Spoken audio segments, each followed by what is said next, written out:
Часть третья. Этнос в истории, в которой изложены общепринятые способы изучения этнических явлений и показано, что искомый результат получен быть не может. Глава 12. Мысли о всемирной истории. Два аспекта всемирной истории. История — наука о событиях в их связи и последовательности. Но событий очень много, и связи их у разных народов различны. Задача любой науки состоит в том, чтобы обозреть изучаемый предмет целиком, и история не исключение.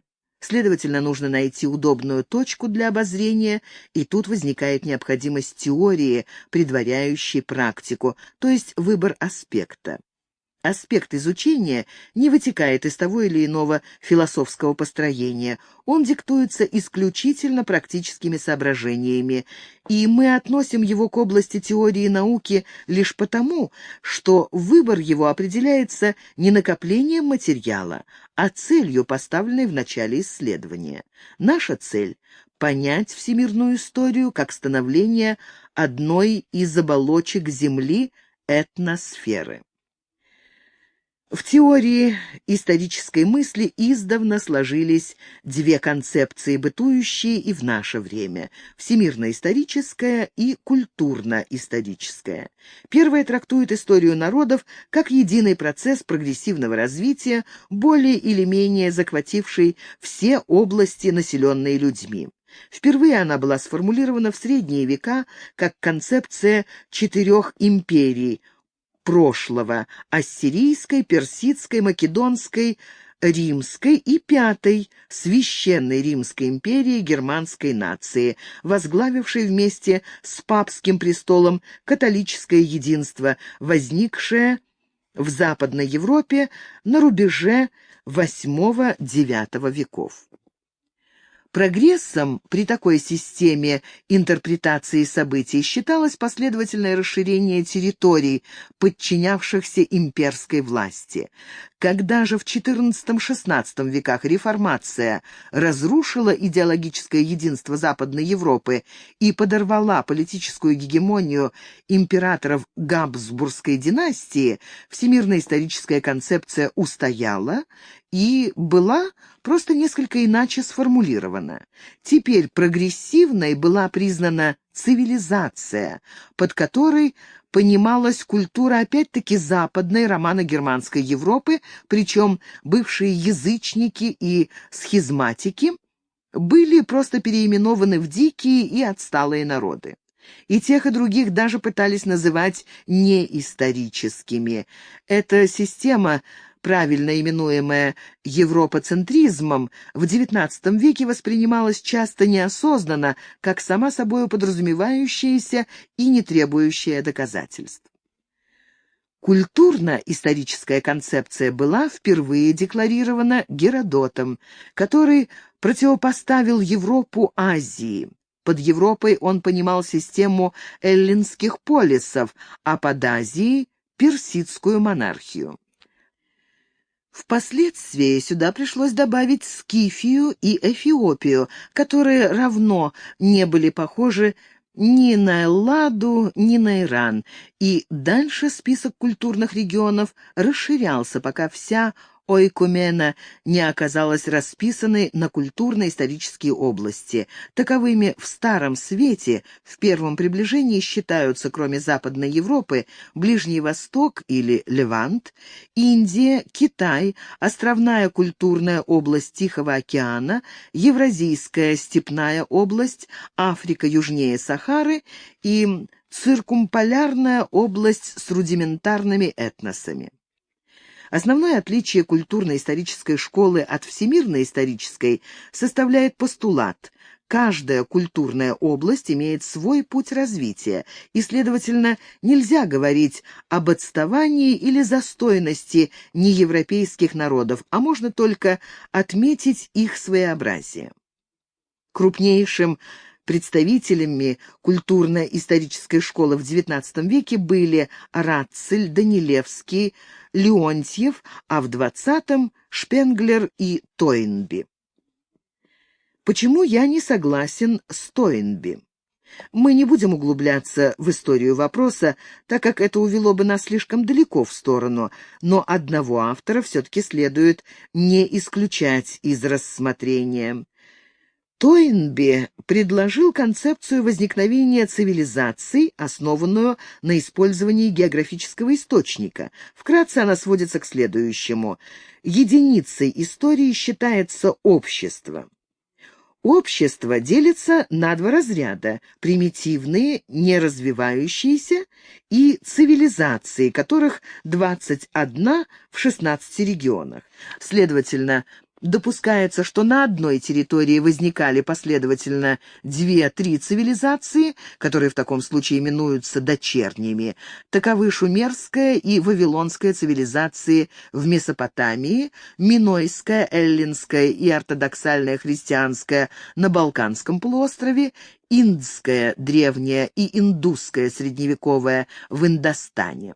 Кроме того, в особые разделы выделены абортивные цивилизации ирландцы, скандинавы, центральноазиатские несториане и задержанные эскимосы, османы, кочевники Евразии, спартанцы и полинезийцы. Согласно Тойнби, развитие общества осуществляется через мимесис, то есть подражание. В примитивных обществах подражают старикам и предкам, что делает эти общества статичными, а в цивилизациях – творческим личностям, что создает динамику развития. Поэтому главной проблемой истории является отыскание фактора динамизма, причем Тойнби отвергает расизм. Остается влияние географической среды, и тут Тойнби предлагает весьма оригинальное решение. Человек достигает цивилизации не вследствие биологического дарования наследственности или легких условий географического окружения, а в ответ на вызов в ситуации особой трудности, воодушевляющей его на беспрецедентное до сих пор усилие. Итак, талантливость и творческие способности рассматриваются как реактивное состояние организма на внешний возбудитель, в связи с чем одна из глав, 6, носит название «Достоинство несчастья». Вызовы делятся на 3 сорта. Первый – неблагоприятные природные условия, например, болото в дельте Нила – вызов для древних египтян, тропический лес Юкатана – вызов для майя, волны Эгейского моря – вызов для эллинов, леса и морозы – вызов для русских. По этой концепции английская культура должна быть порождением дождя и тумана, но этого Тойнби не утверждает. Второй сорт – нападение иноземцев, что тоже можно рассматривать как момент географический, частичной эмиграции. Так, по Тойнби, Австрия потому перегнала в развитии Баварию и Баден, что на нее напали турки. Однако турки напали сначала на Болгарию, Сербию, Венгрию, и те ответили на вызов капитуляцией, а Австрию отстояли гусары Яна Собесского. Пример говорит не в пользу концепции, а против нее. Третий сорт – гниение предшествовавших цивилизаций, вызов, с которым надо бороться. Так развал эллино-римской цивилизации будто бы вызвал византийскую и западноевропейскую цивилизации как реакцию на безобразие древних греков. Это тоже можно отнести к географическим условиям, взятым с учетом координаты времени, смены биоценоза. Но, увы, разврат в Византии не уступал римскому, а между падением Западной Римской империи и созданием жизнеспособных феодальных королевств лежало свыше 300 лет. Реакция несколько запоздала. Но самое важное – соотношение человека с ландшафтом концепцией Тойнби не решено, а запутано.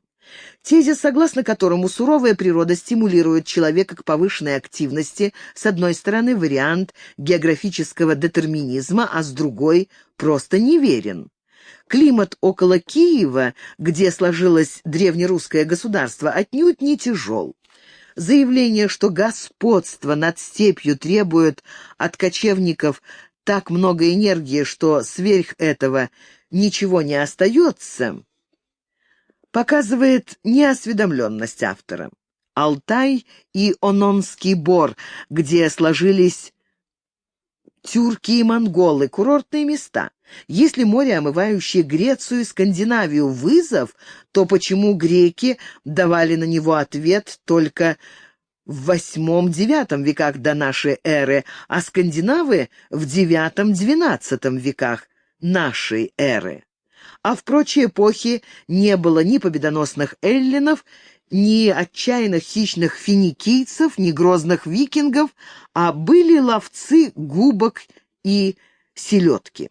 Шумеры сделали из двуречья Эдем, отделяя воду от суши, а турки все так запустили, что там опять образовалось болото, хотя по Тойнби они должны были ответить на вызов Тигра и Ефрата. Все неверно. Не менее произвольной выглядит и географическая классификация цивилизаций по регионам. У Тойнби в одну цивилизацию зачислены Византийская и Турецкая империи, только потому, что они располагались на одной территории, причем не греки и албанцы, а османы почему-то объявлены задержанными. В сирийскую цивилизацию попали Иудейское царство, Ахменидийская империя и арабский халифат, а Шумер и Вавилон разделены на материнскую и дочернюю. Очевидно, критерием классификации был произвол автора. Я так подробно остановился на этом сюжете потому, что считал нужным показать, как легко скомпрометировать плодотворную научную идею слабой аргументацией и неудачным применением непродуманного принципа.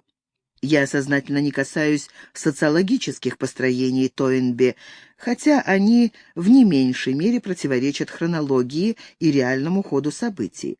Но это ясно большинству читателей, тогда как географическую концепцию вызова и ответа еще многие принимают всерьез. И самое досадное, что после таких опытов всегда появляется тенденция вообще отказаться от учета и рассмотрения данных географии, молчаливо считая природу стабильно вечной, не влияющей на исторические процессы. Развитие произвольно взятого постулата путем спекулятивных построений заводит науку в тупик. Итак, оба подхода имеют некоторые достоинства и крупные недостатки. Последние особенно ощутимы при разработке нашей темы. Так, с точки зрения всемирной исторической школы, тюрко-монгольские народы и их специфическую кочевую культуру нельзя ни отнести к восточным цивилизациям, ни зачислить в разряд дикарей. Следовательно, они выпадают из поля зрения историка-теоретика. Но так как тюрки и монголы весьма весомо заявили о своем значении в истории человечества, то неоднократно делались попытки рассматривать их как варварскую периферию Китая, Ирана и Византии, что давало уже при самой постановке проблемы картину столь искаженную, что для научного восприятия она просто не годится. Тупик.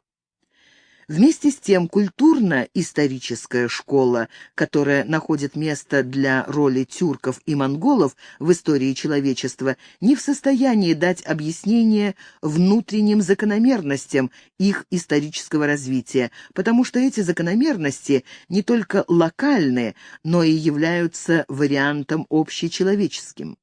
А без учета общего непонятны и частности, потому что при таком подходе они несопоставимы и несоизмеримы. В понимании истории человечества возникают неоправданные разрывы. Тоже тупик. Почему я не согласен с Конрадом? Но, может быть, окажется правильным третий путь – взять из каждой концепции рациональное зерно и объединить их, чтобы получить максимальное приближение к цели. Например, предложено выделить переходные эпохи, выходящие из одной формации и подводящие к другой. Первое — время перехода от древнего общества к средневековому, эллинизм. Второе — время перехода от средневековья к новому времени, ренессанс. Третье — время перехода от нового времени к новейшему, середина XIX века. В качестве индикатора привлекается история литературы. Каждая из трех эпох открывается гениальным литературным произведением, возвестившим ее наступление, а первый возвестил трактат о Граде Божием, Августин, а второй — Божественная комедия, а третий — Коммунистический манифест. Сноска. Конрад. Запад и Восток. Москва. 1966 год, страница 454, конец сноски. Автор новой концепции весьма последователен. Он ищет аналогичные эпохи в развитии культуры вне европейских стран, которые отнюдь не считает ни неполноценными, ни зависимыми в культурном отношении от Западной Европы. Он пишет: переход от древности к средневековью у китайцев и иранцев также сопровождался революцией умов, тем, что в Китае суммарно называют даосизмом, в Иране — манихейством. Сюда присоединяется и внешний фактор — система идеологии, пришедшая извне. В Китае это был буддизм, в Иране — ислам. Сноска. Конрад. Запад и Восток. Страница 455. Далее цитируется эта же работа. Конец сноски. Также прослеживается эпоха Возрождения или Обновления. В Китае это VIII век, в Средней Азии, Азии, Иране и Северо-Западной Индии IX век, наконец, в Италии XIII век. Страница 457. Третья переходная эпоха не освещена, что правильно, ибо она не закончена. Мы выбрали это место из большой книги Конрада лишь потому, что здесь идея автора выражена наиболее выпукло и четко. В других очерках Конрад прослеживает не только переходные процессы, но и устойчивые формы социального бытования, которые он называет устоявшимися терминами «древность», «средневековье», «новое время». Сноска. Конрад. Первое. О рабовладельческой формации. В работе «Запад и Восток», страницы 33-35. Второе. Средние века в исторической науке. В книге «Запад и Восток», страницы 89-118. Далее цитируется эта же книга. Конец сноски. Основное направление исторического процесса он видит в укрупнении народов и расширении ареала культуры, одновременно признавая полицентричность генезиса мировой цивилизации и наличие локальных черт в развитии народов. Страница 454. Казалось бы, выход из тупика найден, но присмотримся к принципиальной стороне тезиса, изложенного ранее. В концепции Конрада бросается в глаза хронологическая несоразмерность переходных эпох. Эпоха эллинизма началась в IV веке до нашей эры и действительно совпала с кризисом античного мировоззрения. Конрад доводит этот переходный период до Августина, то есть до V века нашей эры, итого около 900 лет. Эпоха Возрождения в Италии укладывается в 150-200 лет, третья переходная эпоха — в полвека. Невольно напрашивается мысль, что автору давлела аберрация близости, то есть явления близкие казались ему более значительными, чем явления далекие. Достаточно сравнить эллинизм с Возрождением, чтобы показать, что эти явления несоизмеримы и даже больше, что это величины разного порядка. Попробуем пересмотреть проблему заново, не привлекая новых сведений. что будет сделано на своем месте, а ограничиваясь сопоставлением старых бесспорных данных с новой оригинальной идеей. Если последняя верна, совпадение неизбежно. Об эллинизме. С 336 года до нашей эры, то есть с момента, когда Александр Македонский сокрушил гегемонию Фив, свободу Афин, величие Персии, независимость Индии и древнюю культуру Египта, воздвигнув Александрию, до сочинения божественной комедии произошло следующее. В Иране после недолгой македонской оккупации из приоральских степей пришли парфяне, сначала очаровавшиеся блеском эллинской культуры, а потом увлеченные глубинами зороастризма, 250 год до нашей эры, 224 год новой эры. Затем наступила иранская реакция, которую в наше время назвали бы национальной.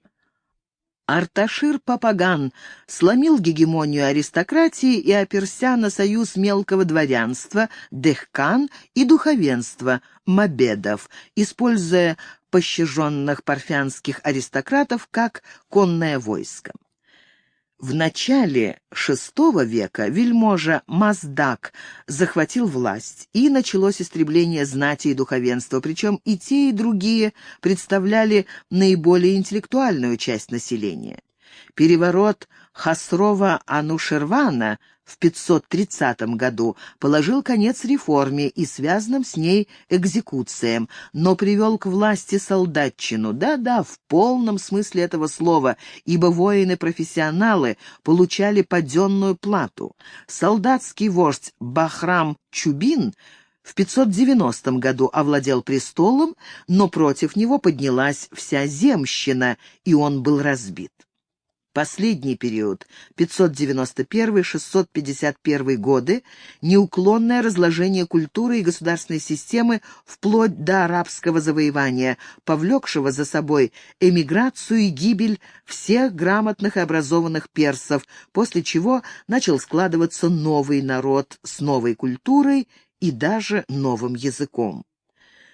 За описанный период в сфере культуры произошло 5 изменений, каждая из которых по значительности внутри данной системы, в нашем случае иранской культуры, равно итальянскому возрождению, хотя не похоже на него ни по генезису, ни по характеру и последствиям.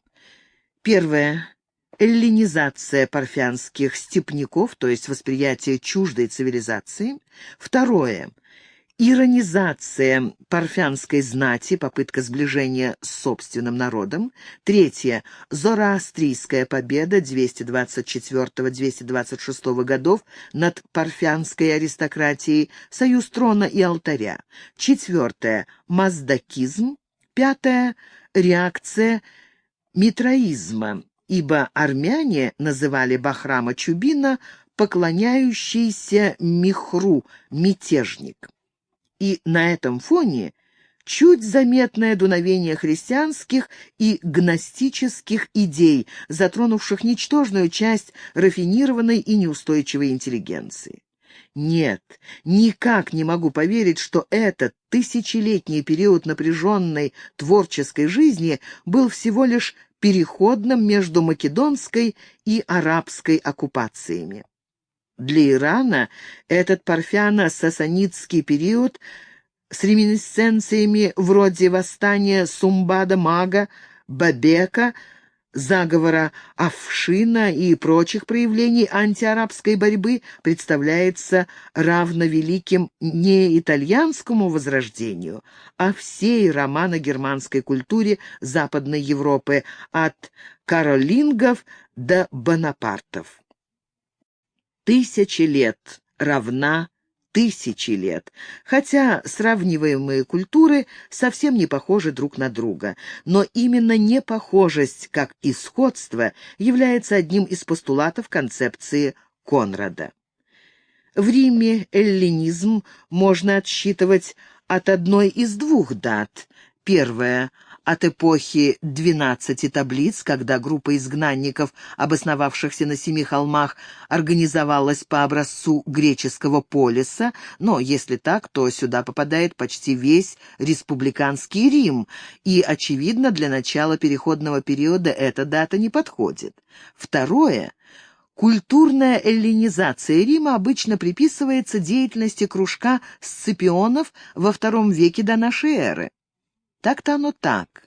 Но Конрад относит Римскую республику не к переходному периоду, а к утверждению рабовладельческой формации. Следовательно, для переходного периода остается только эпоха империи, охарактеризованная Конрадом как время зенита и вместе с тем распада.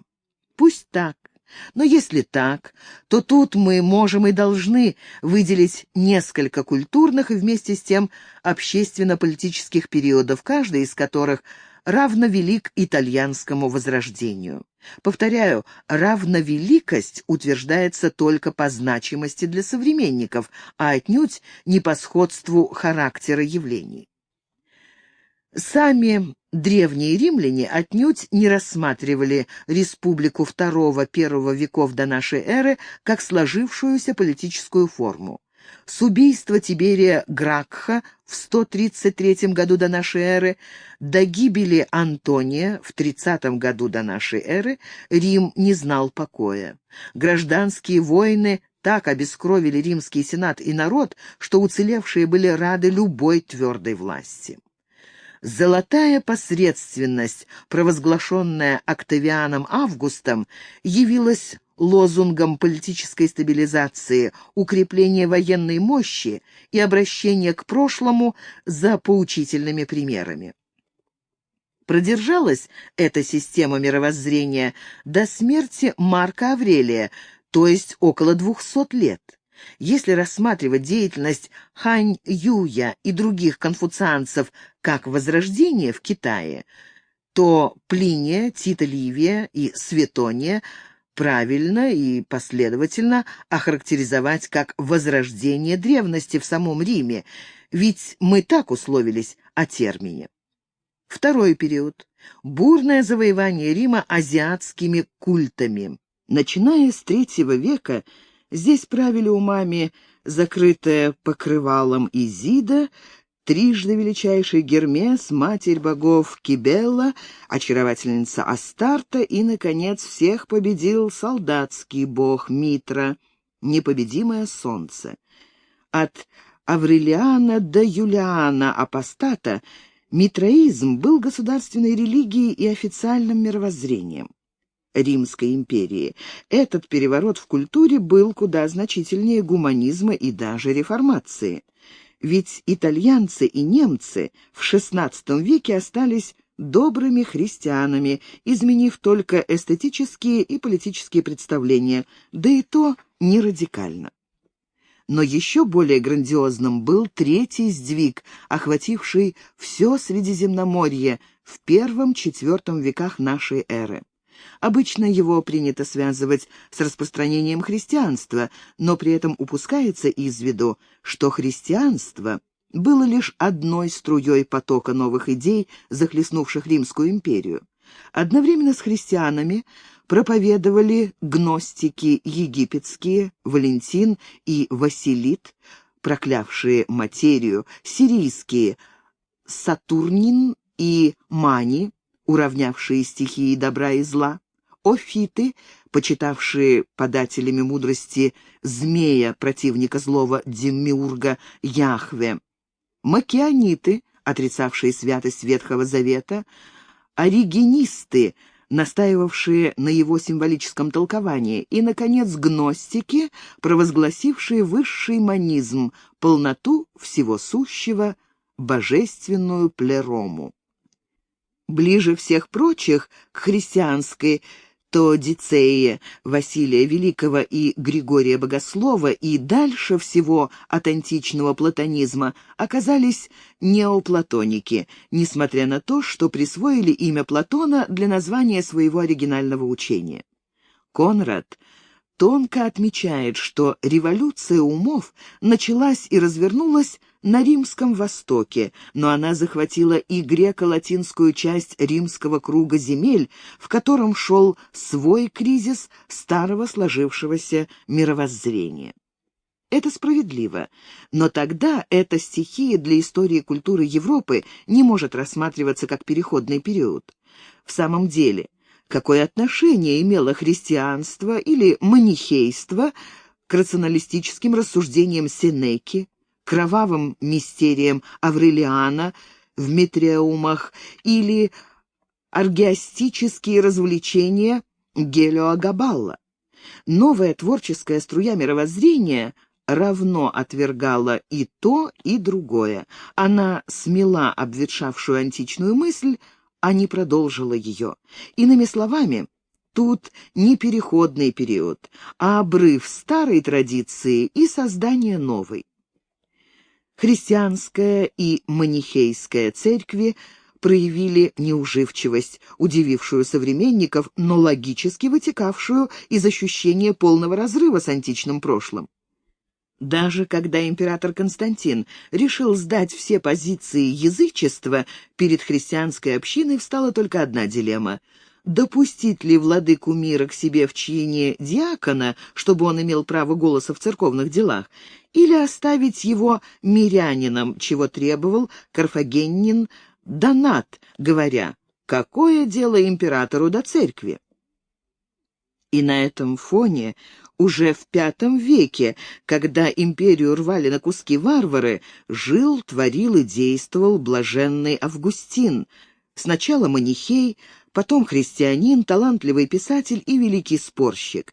Необходимо заметить, что главные идеи Августина явились предвозвестием не католической, а еретической мысли. Тезис о предопределении, фактически аннулировавший католическую догму о свободной воле человека, перекладывал всю ответственность за безобразия, происходящие в мире, на Создателя. Этот тезис Августина был использован и развит Жаном Кальвином 1000 лет спустя, но в средние века не котировался. В отличие от Данте, который не оспаривал бытовавших в его время идей, но был весьма недоволен своими современниками, Августин всю силу своего таланта истратил на полемику и с воззрениями бывших единомышленников-манихеев и с гуманной концепцией британского монаха Пелагия. Пелагий проповедовал, что греховность человека есть результат его дурных поступков, и, следовательно, добрый язычник лучше злого христианина. Августин выдвинул тезис о первородном грехе, а тем самым объявил неполноценными всех язычников и обосновал теоретически религиозную нетерпимость. В ближайшие 5 веков эта идея не получила распространения, тогда как стихи Данте были признаны непревзойденными еще при жизни поэта и принесли ему заслуженную славу.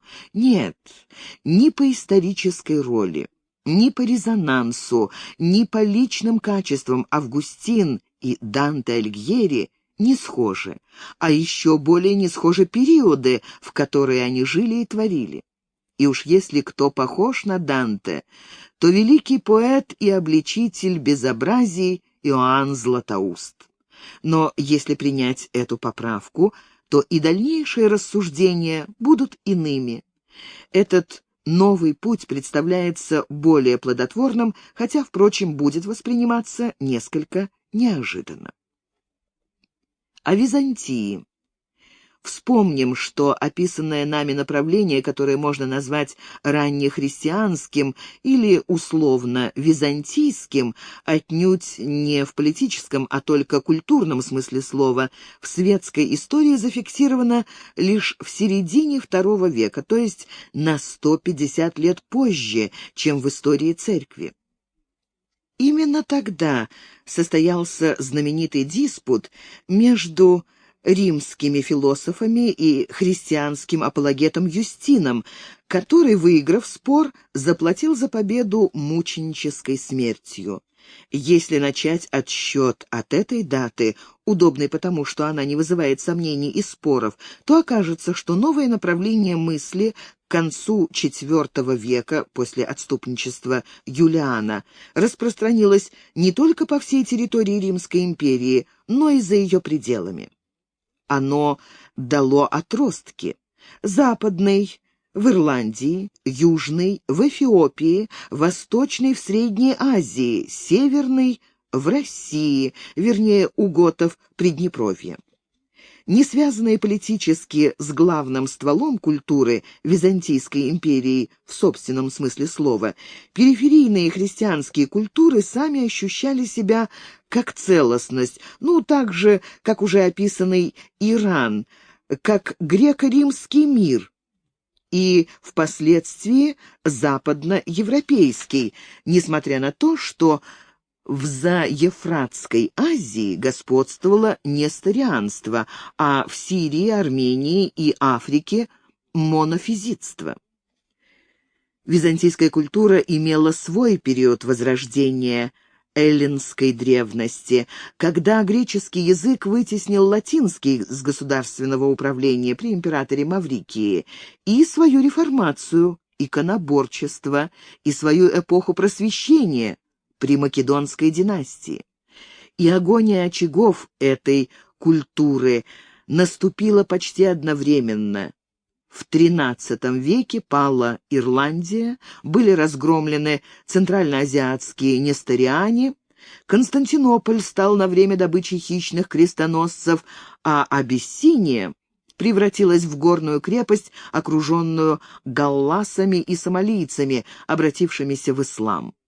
Судорожная попытка Никейской империи отстоять свои позиции продлила агонию на 100 лет, но уже в середине XIV века палеологи вынуждены были принять унию, что означало полное подчинение Западу, то есть той вновь образовавшейся культурной целостности, которая возникла на основе завоеваний Карла Великого. Именно эту целостность было принято в европейской историографии рассматривать как продолжение античной культуры, что отразилось даже на составлении школьных учебников, но думается, что тысячелетний период, отделяющий античность от ее возрождения, правильнее рассматривать как самостоятельный раздел истории культуры, нежели как переходный период, тем более что католические рыцари и прелаты не унаследовали достояние византийской культуры в ее греческом и ирландском вариантах, а просто испепелили его. Но если так, то возрождение в Европе следует отнести к той же линии закономерности и последовательности событий, что и крестовые походы, предшествовавшие ему, и колониальные захваты, последовавшие за ним. Да, именно так. Западноевропейская культура с момента своего возникновения стремилась к расширению.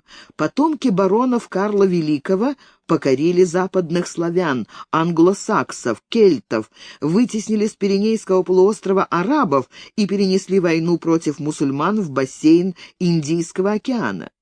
Потомки средневековых бюргеров захватили Америку, Австралию и Южную Африку. Те и другие завоевали Индию, тропическую Африку, Южную Америку, Полинезию и так далее. Это было расширение в пространстве. А гуманисты? Они были движимы тем же стимулом приобретательства, но их экспансия развивалась во времени. Они задались целью оккупировать прошлое, причем не свое, а чужое, и цели этой они достигли. Плодом их усилий стала всемирная история на филологической базе, явление, не имеющее аналогов в других культурах, ибо везде, как правило, история — это описание своих собственных предков, то есть абсолютизированная генеалогия. Но если так, то китайское возрождение должно иметь принципиальные отличия от европейского, а черты сходства следует считать случайным совпадением. Конрад держится обратной точки зрения, и для решения этой кардинальной проблемы придется обратиться к истории Восточной Азии. О Китае. Для начала отметим, что в Восточной Азии расположены две этноландшафтные области – земледельческая Китай и кочевая Центральная Азия с Тибетским Нагорьем. Несмотря на густую населенность Китая и малочисленность степняков, тюрок и монголов, эти культурные регионы взаимодействовали на равных основаниях на протяжении всего исторического периода. Без учета этой непрекращавшейся борьбы история Азии всегда будет неверно истолкована. В прошлом веке бытовало, как само собой подразумевающееся, мнение о том, что китайская культура стабильна и застойна, а развитие с падениями и взлетами – достояние Западной Европы. Эта концепция – пример аберрации дальности, при которой, например, Солнце может показаться меньше пятака. При достаточно подробном изучении китайской истории эта аберрация исчезает как дым, и становится очевидно, что разрывы традиции и эпохи обскурации на Востоке и Западе проходили единообразно. Дискретность исторического развития отметили два великих историка древности – Палиби и Сыма Цянь, и оба предложили объяснение наблюденных явлений, исходя из уроков развития науки их времени. Сыма Цянь писал свои исторические записки в I веке до нашей эры, но уже отметил период, который был для него античностью, то есть прошлым с оборванной традицией. Античность для Сыма Цяня – это эпоха трех первых династий – Ся, Инь и Чжоу, а за падением Чжоу следовал политический и культурный распад. Путь трех царств оказался подобным круговороту. Он кончился и снова начался. Это, конечно, не значит, что династия Хань буквально повторила древность. Нет, она оказалась явлением вполне самостоятельным, со своими локальными чертами. Единообразно, по мнению Сыма Цяня, была не реальная действительность, а внутренняя закономерность явлений, которую он считал естественным законом истории. Открытая историкам закономерность не только объясняла прошлое, но и позволяла делать прогнозы. Если архаический Китай развалился вследствие неизбежных внутренних ритмов, то и современный Сыма Цяню, а для нас древний Китай, то есть империя Хань, не мог избежать той же судьбы. Конечно, Сыма Цянь не мог предсказать деталей гибели своей страны, но результат должен был быть однозначным. Так оно и получилось. В III веке гражданская война обескровила Китай, а в 312 году столица Поднебесной империи была взята приступом немногочисленными ополчениями хуннов, вслед за тем подчинившими себе все исконные ханьские земли в бассейне Хуанхэ. Наиболее упорные китайские патриоты бежали на инородческую окраину в бассейн Янцзы, а агония древнекитайской культуры длилась там еще около 250 лет, то есть почти вдвое дольше, чем аналогичная агония Рима. А на родине китайского народа все это время свирепствовали кочевники и горцы, хунны, табгачи и кяны, тибетцы. Новый подъем Китая начался в VI веке. Вождь китайских ультрапатриотов, полководец Ян Цзянь, расправился с потомками выродившихся кочевых принцев и основал династию Суй. Это была утренняя заря средневекового Китая. Вечерняя же наступила в XVII веке, когда маньчжуры победили и войска династии Мин, и крестьянские ополчения повстанца Ли Цзичена. И тогда начался период упадка, который непроницательные европейские ученые сочли постоянным состоянием Китая и окрестили застоем. Прогноз концепции Сыма Цаня подтвердился.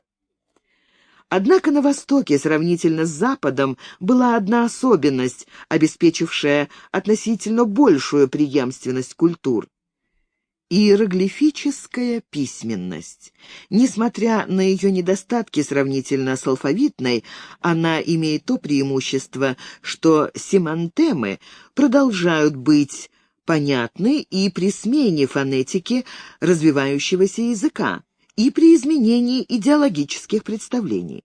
Небольшое число средневековых китайцев, овладевших грамотой, читали Конфуция и Лао Цзы и чувствовали на себе обаяние их мысли гораздо больше, чем средневековые монахи, штудировавшие Библию, ибо слова меняют смысл в зависимости а. от перевода, б. интонации, в. эрудиции читателя и г. от его системы ассоциаций.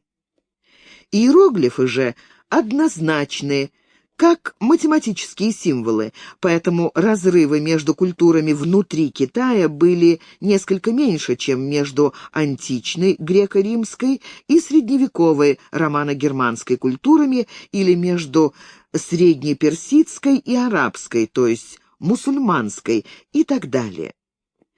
Это обстоятельство отразилось на истории Китая как политической, так и идеологической. Особенно важно, что именно эта внешняя черта сходства ввела в заблуждение тех историков, которые постулировали застойность Китая, принимая за нее консервативность иероглифической письменности. На самом деле история Китая развивалась не менее интенсивно, чем история стран Средиземноморского бассейна. Но чтобы увидеть эту страстную напряженность жизни этносов, возникавших и пропадавших на территории Китая, надо оторваться от любования предметами искусства и зигзагами абстрактной мысли и последовательно проследить перипетии тысячелетней войны на рубеже Великой Стены с кочевниками Великой Степи. Этой теме целиком посвящена наша степная трилогия. Глава 13. Мысли об этнической истории. Принцип неопределенности в этнологии.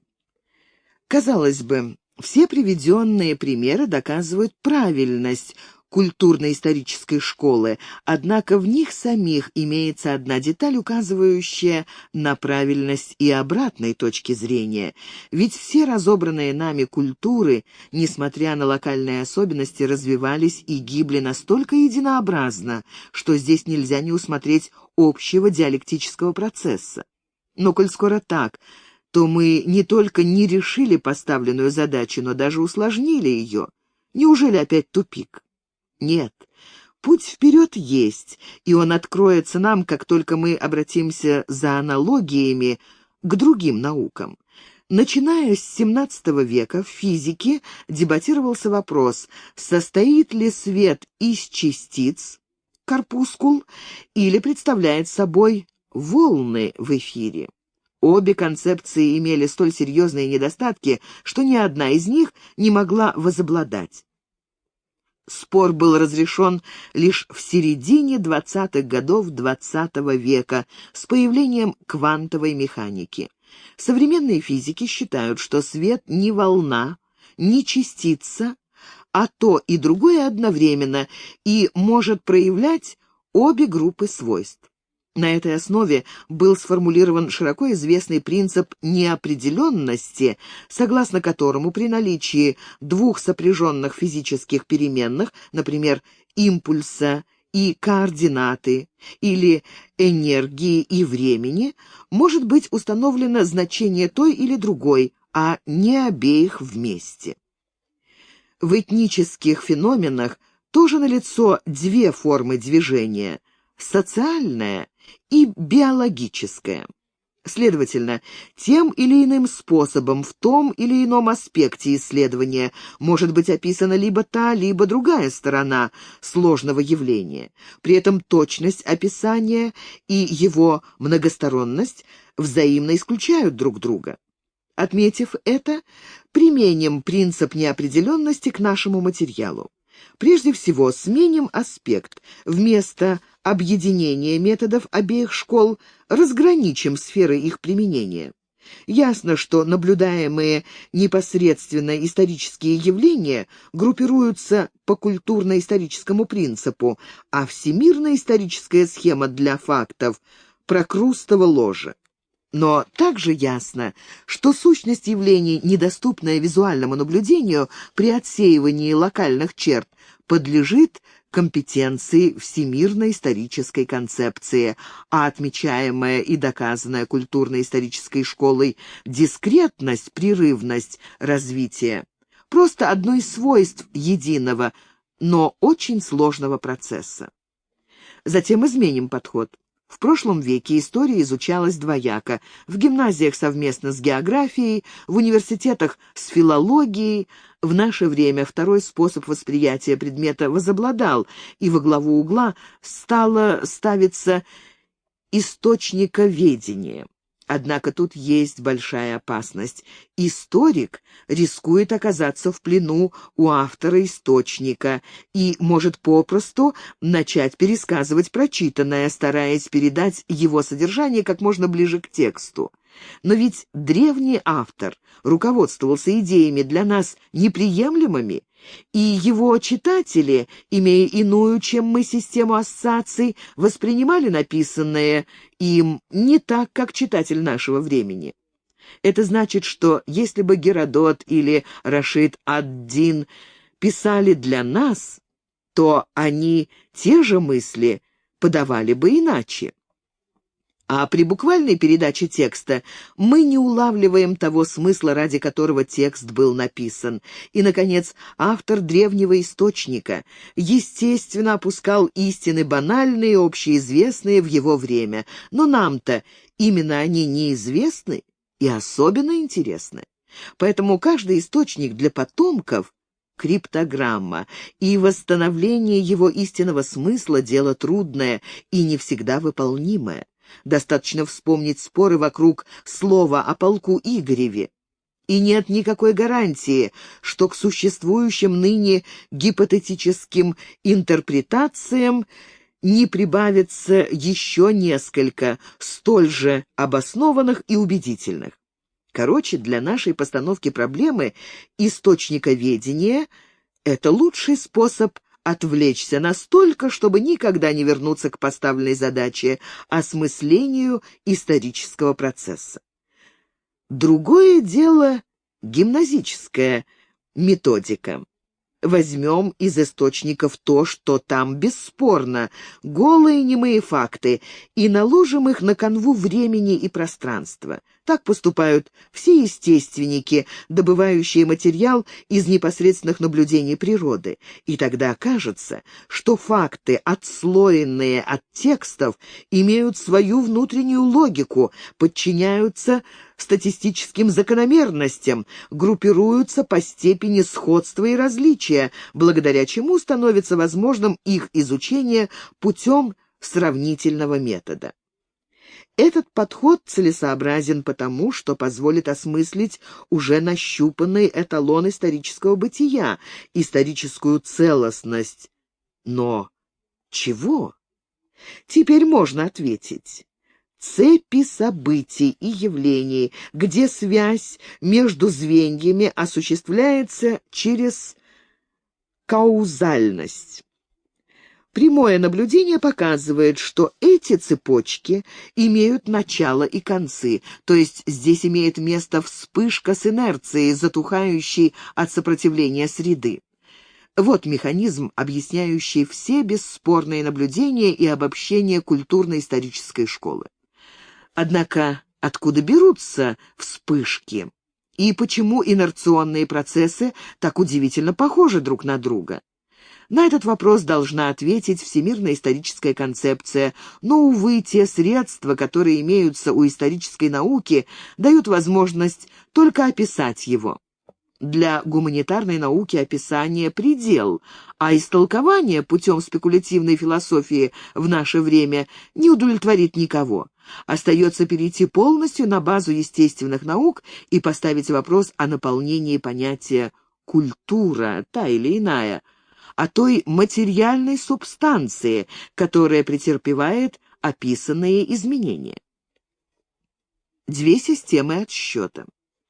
Первое, что приходит в голову, самое простое и доступное объяснение наблюденного факта — это попытка сопоставить его с той или иной формацией, основанной на том или ином способе производства. По этому пути пошел Конрад, дефинировавший следующее положение. Рабовладельческая формация характеризуется не рабством как таковым, а общественным строем, в котором рабский труд играет роль способа производства, определяющего экономическую основу общественного бытия на данном этапе истории народа. Этот этап он последовательно сопоставляет с античностью или древней историей всего мира. С такой же легкостью дефинируется понятие «средние века» как период становления, утверждения и расцвета феодализма, и опять-таки для всей ойкумены. Новым тут является только попытка распространить социально-экономические категории на сферу закономерностей или причинно-следственных связей цепочек событий, а это неверно, и вот почему.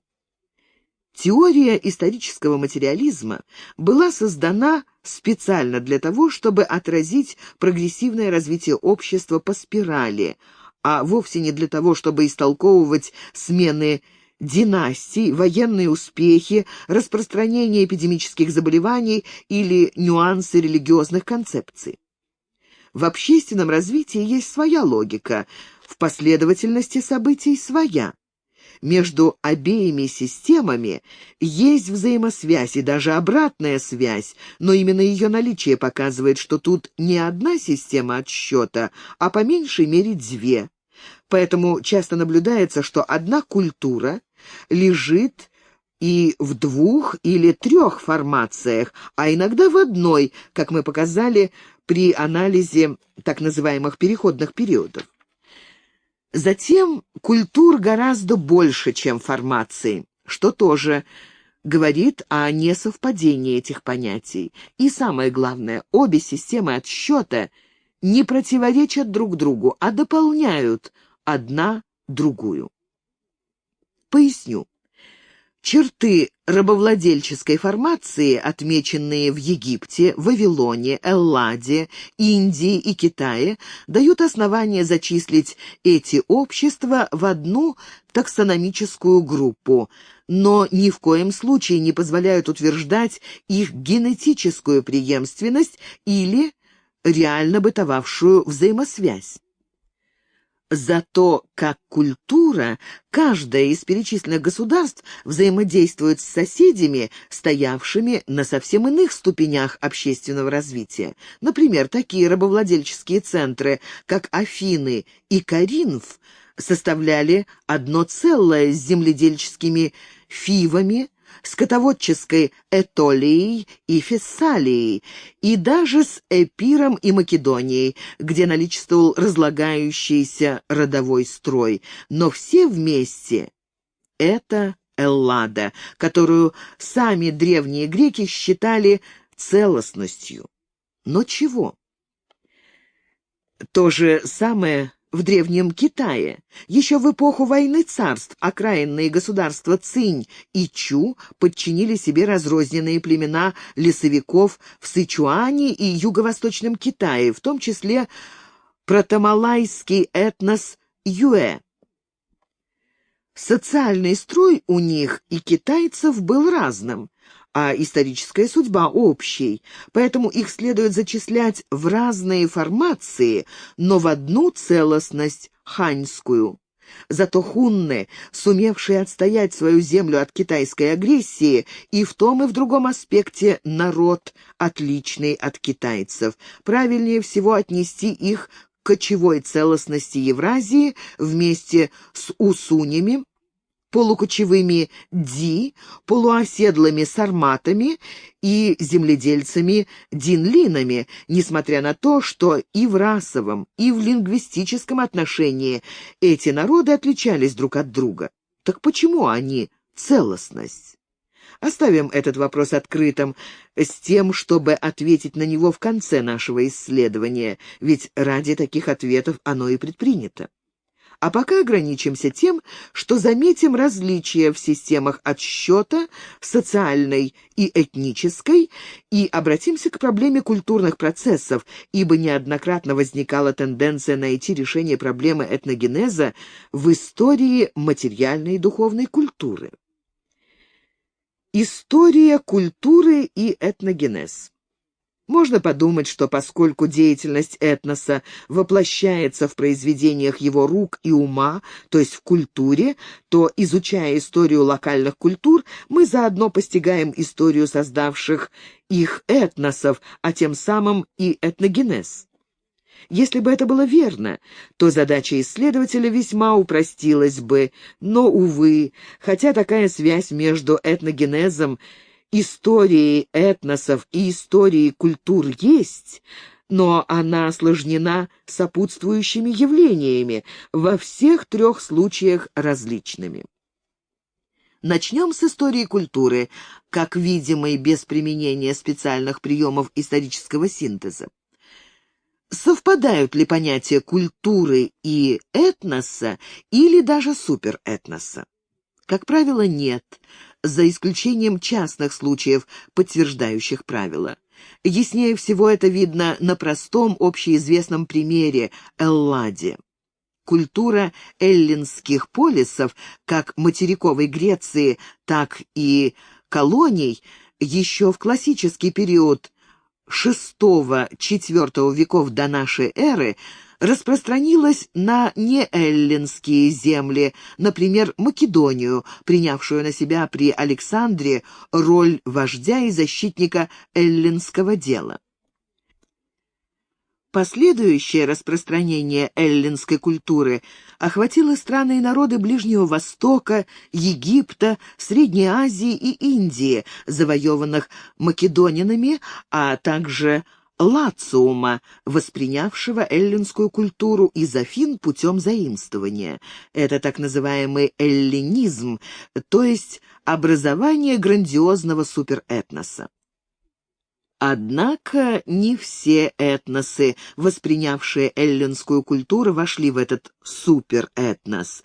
Парфяне научились говорить по-гречески, ставили при дворе своих царей трагедии Эврипида, укрепляли свои города по планам эллинских зодчих и украшали их статуями, подобными афинским и милетским, но остались туранцами, владыками Ирана, врагами македонян, сирийских селевкидов. Сноска. Туранцы. Противопоставление Ирана Турану, то есть оседлых арийцев, принявших зороастризм, степным арийцам, сохранившим культ девов, не потеряло значения вплоть до арабского завоевания VII века. Конец сноски. Карфаген организовался по типу эллинского полиса, но его жители, в отличие от сирийцев и малоазиатов, не сделались похожими на греков. А вот римляне, завоевав Элладу, стали наследниками и хранителями ее культуры, сохранив свои этнические черты как местные особенности. И они же передали эллинистическую культуру всем своим провинциям, а после падения политической мощи Рима – европейским, романским и отчасти германским этносам. Таким образом, изучая историю культуры, мы видим непрерывную линию традиции, постоянно перехлестывающую этнические границы. Потомки германцев и славян усвоили геометрию, идеалистические философские системы Платона и Аристотеля, медицину Гиппократа, строительное искусство, классицизм, театр, литературные жанры, юридические нормы, римское право и даже мифологию, хотя и заставили древних богов выступать не в мистериях, а в оперетте. Но ведь эллинов и римлян давно нет. Значит, великая культура пережила создавший ее этнос, как в пространстве, так и во времени, несовпадение очевидно. Однако правомерно ли применять термин «переживание культуры», несмотря на всю его привычность? Культура — это создание людей, будь то изделие техники, шедевр искусства, философская система, политическая доктрина, научная концепция или просто легенда о веках минувших. Культура существует, но не живет, ибо без введения в нее творческой энергии людей она может либо сохраняться, либо разрушаться. Но это не жить влияет на сознание своих создателей, лепит из него причудливые формы и затем штампует их до тех пор, пока потомки не перестают ее воспринимать. Последнее же принято называть одичанием, а не освобождением от устарелых, потерявших значение норм древних мировоззрений, скомпрометировавших себя, как олимпийские боги в Римской империи. Уже в I веке до нашей эры в этих богов не верил никто, хотя их статуи торчали на всех перекрестках. Эллины и римляне, соблюдавшие разнообразные приметы, приравнявшие своих полководцев к богам исключительно из подхалимства перед силой и властью, циники и лицемеры, тем не менее, сохраняли пустующие капища, ибо ужас перед потерей культуры был сильнее презрения к ней. Каким-то шестым чувством люди угадывали: культура тягостна, но жить без нее нельзя. И потому самый глубокий упадок не снижал уровень культуры до нуля, а с течением времени начинался новый подъем. Нет, не древней культуры, а нового этноса, который подбирал с земли старые обломки и приспосабливал их к своим нуждам, создавая из них новые орудия. Вот какова схема трансформации культуры. А этногенез — это то условие, без которого создание или восстановление культуры невозможно. Ведь культура — дело рук людей, а в нашем мире нет человека без этноса. Создание же этноса и его развитие, то есть этногенез, это как бы подключение тока к остановившемуся мотору, после чего он снова начинает работать. Этногенез — процесс природный, следовательно, независимый от ситуации, сложившейся в результате становления культуры. Он может начаться в любой момент, и если на его пути оказывается преграда из действующей культурной целостности, он ее сломает или об нее разобьется. Если же он начинается тогда, когда земля лежит под паром, возникающий этнос создает свою культуру как способ своего существования и развития. В обоих случаях порыв — это слепая сила природной энергии, не управляемая ничьим сознанием. Такое решение проблемы непротиворечиво вытекает из принципов, изложенных ранее. Однако существует иная точка зрения. Социальные факторы, образующие этнос, этническое самосознание в том числе, ведут к появлению сопряженной с ним популяции, то есть перед нами картина прямо противоположная той, которую дает Лев Гумилев. Сноска. Брамлей. Этнос и этнография. Москва, 1973 год, страницы 122-123. Конец сноски. Таким образом, дискуссия идет о том, лежит ли бытие в основе сознания или, напротив, сознание в основе бытия. Действительно, при такой постановке вопроса предмет для спора есть. Разберемся. Каждый ученый имеет право выбрать для своего логического построения любой постулат, даже такой, согласно которому реальное бытие этноса не только определяется, но и порождается его сознанием. Правда, его мнение не смогут принять ни верующие христиане, ни материалисты, поскольку акт творения материальной реальности приписан человеческому сознанию, поставленному выше Творца мира или на его место, то с этим не согласятся христиане, а философы-материалисты не примут тезиса о первичности сознания.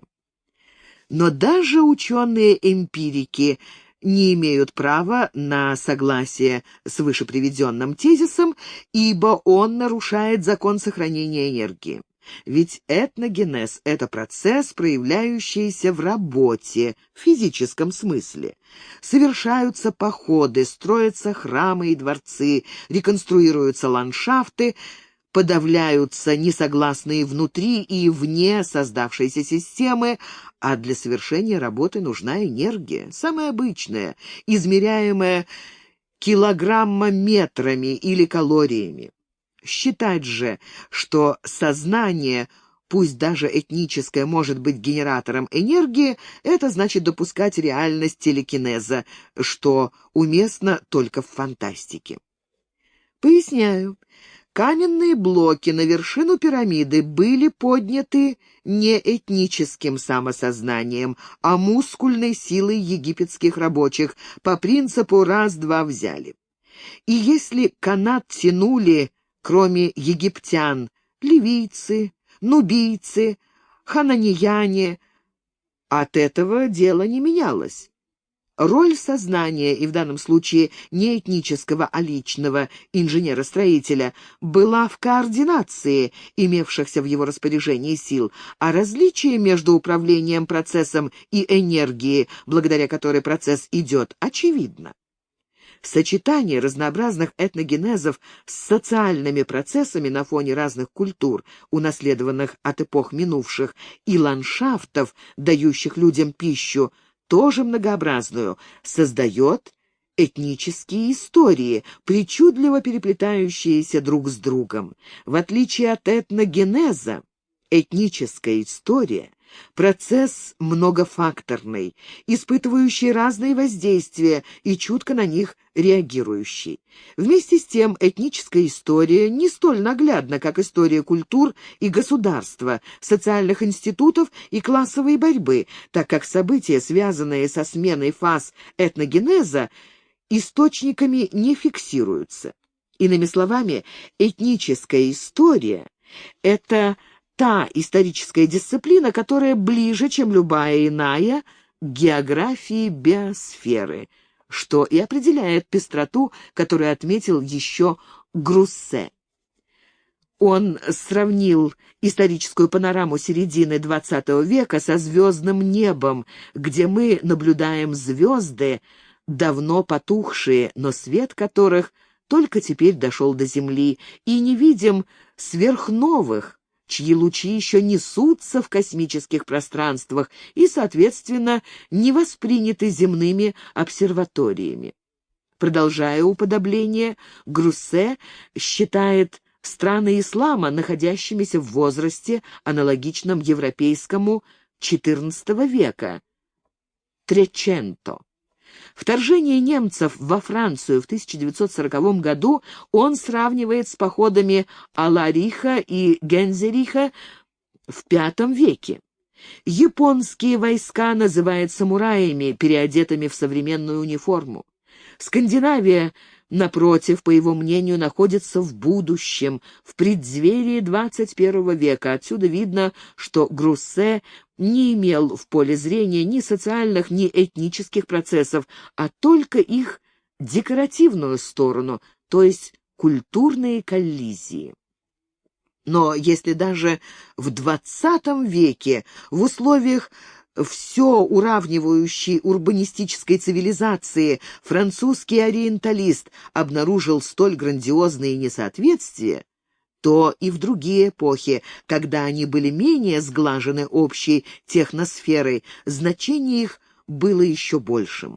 Груссе считает, что большая часть наших бед произошла от того, что народы, живя в одну эпоху, не подчинялись ни общей логике, ни единой морали. Неравномерность этнического развития Груссе считает причиной многих войн и таких чудовищных злодеяний, как немецкие концентрационные лагеря. Действительно, для того, чтобы совершать столь страшные поступки, неоправданные реальной государственной необходимостью, без мучительных угрызений совести, нужно иметь такую психическую структуру, которую можно представить только в виде патологии. Но это не случайные индивидуальные отклонения, а этнические, касающиеся устойчивых настроений масс. Значит, это фаза этногенеза, несовместимая с той, от которой берется исходная точка отсчета, принятая нами за норму. Но ведь если начат отсчет с другой стороны, то патологией покажется то, что мы считаем нормальным. Но если так, то надлежит найти какой-то эталон для измерения этнической истории, подобный тому, каким являются общественно-экономические формации для истории социальной. Однако задача осложнена тем, что на пути к ее решению лежит дополнительная трудность – соотношение этноса с вмещающей его географической средой, которая тоже изменяется, иногда даже быстрее, чем сам этнос. Тут Каллиопа бессильна и должна просить помощи у своей сестры Урании. Урания и Клио. Применение географии к решению отдельных проблем истории встречало и продолжает встречать то полное сочувствие, то злобные нарекания. С одной стороны, очевидно, что сухая степь дает для создания хозяйства и культуры не те возможности, что тропические джунгли, а с другой, такой подход именуется географическим детерминизмом. Для начала внесем ясность. Видные мыслители XVII-XVIII веков Боден, Монтескье и Гердер в согласии с научным уровнем их эпохи предлагали, что все проявления человеческой деятельности, в том числе культуры, психологический склад, форма правления и тому подобное, определяются природой стран, населяемых разными народами. Эту точку зрения в наше время не разделяет никто, но и обратная концепция – географический нигилизм, вообще отрицающий значение географической среды для истории этноса, не лучше. Сноска. Колесник. Общие географические закономерности Земли. Москва. 1970 год. Конец сноски. Но попробуем поставить проблему иначе. То, что географическая среда не влияет на смену социально-экономических формаций, бесспорно, но могут ли вековые засухи или трансгрессии внутренних морей Каспия не воздействовать на хозяйство затронутых ими регионов? Сноска. Подробнее в работе. Лев Гумилев. Место исторической географии в востоковедных исследованиях. Народы Азии и Африки. 1970 год, номер 1, страницы 85-94. Конец сноски. Например, подъем уровня Каспийского моря в VI-XIV веках на 18 метров не очень повлиял на южные горные берега, но на севере огромная населенная площадь Хазарии оказалась затопленной. Это бедствие так подорвало хозяйство Хазарии, что, с одной стороны, заставило хазар покинуть родину и расселиться по Дону и Средней Волге, а с другой привело к разгрому хазарского каганата в 965 году русскими. Сноска. Гумилев. Открытие Хазарии. Москва, 1966 год. Конец сноски. И аналогичных случаев в истории множество. Казалось бы, надо просто определить компетенцию физической географии в этнической истории, но вместо этого идут бесплодные упреки в географическом детерминизме, под которым начинают понимать даже просто хорошее знание географии. На причины этого печального положения указал историк географии Яцунский. Историки слабо знакомы с географией и наоборот. Сноска. Яцунский. Предмет и задачи исторической географии. Историк-марксист, 1941 год, номер 5, 93. Страница 21 и 27. Конец сноски. И это еще не беда. Куда хуже, когда географ, как только он покидает область географического исследования и начинает заниматься историей, перестает быть естествоиспытателем и сам становится историком. Заведомо ясно, что тут удачи быть не может, как и в обратном случае. Таким образом, открывается корень неудач. Постановка проблем и методика исследования не разработаны, значит, следует этим заняться. То, что для историка завершение его работы, для этнолога и географа отправная точка. Затем нужно исключить те события, причины которых известны и относятся к сфере либо спонтанного развития общества, социальной формации, либо к логике самих событий, личные поступки политических деятелей. Связывать эти явления с географией бесплодно. Остается сфера этногенеза и миграции. Тут вступает в силу взаимодействие человеческого общества с природой. Особенно это прослеживается, когда главную роль играет натуральное и простое товарное хозяйство. Способ производства определяется теми экономическими возможностями, которые имеются в природных условиях территории, кормящей племенную группу или народность. Род занятий подсказывается ландшафтом и постепенно определяет культуру возникшей этнической целостности. Когда же данный этнос исчезает вследствие трансформации, миграции или истребления соседями, то остается памятник эпохи, археологическая культура, свидетельствующая о характере хозяйства древнего народа, а, следовательно, и о природных условиях эпохи, в которой она бытовала. Поэтому мы имеем возможность расчленить исторические события политического характера и события, обусловленные преимущественно изменениями физико-географических условий. Все народы Земли живут в ландшафтах за счет природы, но коль скоро ландшафты разнообразны, то столь же разнообразны и народы, ибо как бы сильно они не видоизменяли ландшафт, путем ли создания антропогенного рельефа или путем реконструкции флоры и фауны, людям приходится кормиться тем, что может дать природа на той территории, которую этнос либо заселяет, либо контролирует. Однако ничто в мире не бывает неизменным, и ландшафты не исключение. Они, подобно этносам, имеют свою динамику развития, то есть свою историю. И когда ландшафт изменяется до неузнаваемости, причем безразлично от воздействия ли человека, от изменения климата, от неотектонических процессов или от появления губительных микробов, несущих эпидемию, люди должны либо приспособиться к новым условиям, либо вымереть, либо уехать в другую страну. Тут мы вплотную подошли к проблеме миграций. Модификация ландшафтов – не единственная причина миграции. Они возникают также при демографических взрывах или реже при общественных толчках, но тогда они будут столь отличны по характеру от первых, что спутать их очень трудно. Однако в любом случае переселенцы ищут условия, подобные тем, к которым они привыкли у себя на родине.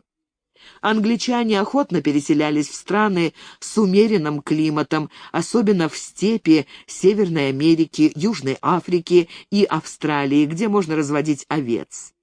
Тропические районы их не манили, там они выступали преимущественно в роли колониальных чиновников и купцов, то есть людей, живущих не за счет природы, а за счет местного населения. Это тоже миграция, но совсем иного характера.